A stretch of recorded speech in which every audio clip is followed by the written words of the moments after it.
Les collants couleur chair, on ne veut plus les voir pour cet automne 2025.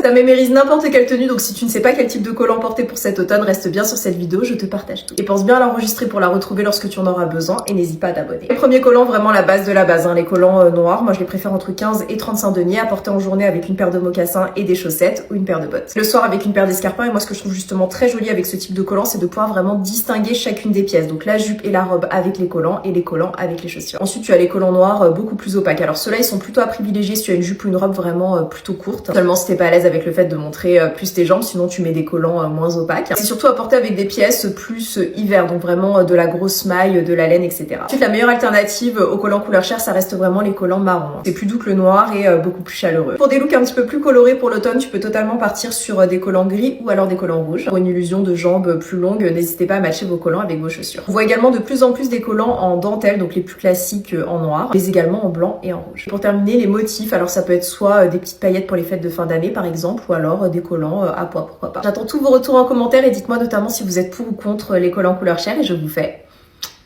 plein de gros bisous.